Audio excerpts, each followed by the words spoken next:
Mariam bird Memorial একাডেমির শিল্পী গোষ্ঠী থেকে যারা আপনাদের সম্মুখে একটি স্কুলে প্রচারণার জন্য নাটিকা উপস্থাপন করেছে।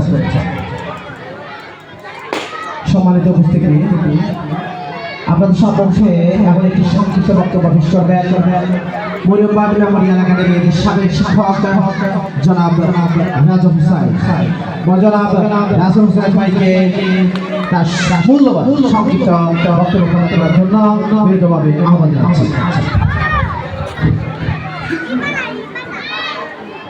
বিসমিল্লাহির রহমানির রহিম। মরিয়ম বার্ড মেমোরিয়াল একাডেমি উদ্যোগে আজকের এই অভিভাবক সমাবেশ ও সাংস্কৃতিক অনুষ্ঠান এবং পিঠা উৎসবে উপস্থিত অত্র প্রতিষ্ঠানের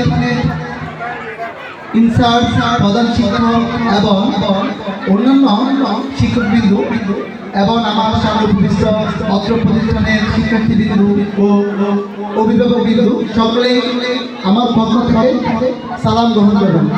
আসসালামু আলাইকুম ওয়া রাহমাতুল্লাহি ওয়া বারাকাতুহু। আমি দীর্ঘ 1 বছর এই প্রতিষ্ঠানের শিক্ষকতা জীবন কাটিয়েছি। এই প্রতিষ্ঠানের প্রত্যেকটা জিনিস আমার সাথে জড়িত স্মৃতি হয়ে থাকতে চায়। এই প্রতিষ্ঠান খুব ভালো একটি প্রতিষ্ঠান। আমার জীবনে শিক্ষকতা পেশায় এবং পরিবেশের সব কিছু দেখে আমি যতটুকু বুঝলাম, অত্র ইউনিয়নে যতগুলো প্রতিষ্ঠান আছে সবগুলো প্রতিষ্ঠানের পরিবেশ, শিক্ষার মান সব কিছু নিয়ে এই প্রতিষ্ঠান সবার থেকে এগিয়ে। তো অভিভাবক বৃন্দদেরকে আমি একটি পরামর্শ দিব, আপনারা যারা আপনাদের বাচ্চাদেরকে, শিক্ষার্থীদেরকে এখানে পড়াচ্ছেন এবং যারা ভর্তি করাবেন সিদ্ধান্ত নিচ্ছেন বা নিবেন এবং যারা এখনো ভর্তি করেন নাই, কোথায় করাবেন চিন্তা করছেন, তাদেরকে আমি একটি পরামর্শ দিব।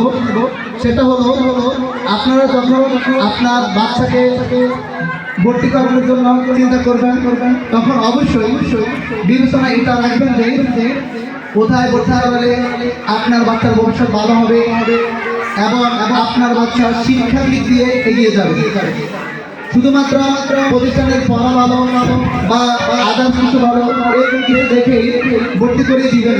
চিন্তা ভাবনা করবেন, পরিবেশ দেখবেন, শৃঙ্খলা দেখবেন, শিক্ষার মান দেখবেন, সব কিছু দেখে বিবেচনা করে এবং শেষ মুহূর্তে সিদ্ধান্ত নিয়ে ভর্তি করাবেন। মনে রাখবেন, শুধুমাত্র পড়তে পারলেই সেটা শিক্ষা প্রতিষ্ঠান হয়ে যায় না। পরিবেশ শিক্ষা প্রতিষ্ঠানের সাথে ওতপ্রোতভাবে জড়িত। তাহলে আমাদের বাচ্চাদেরকে ভর্তি করতে হলে অবশ্যই সব কিছু দেখে বিবেচনা করে তারপরে ভর্তি করতে হবে। তো আমার বক্তব্য এই পর্যন্তই। সবাই ভালো থাকবেন।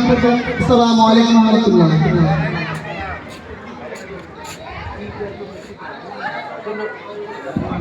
ধন্যবাদ জনাব জয়নাল স্যারকে,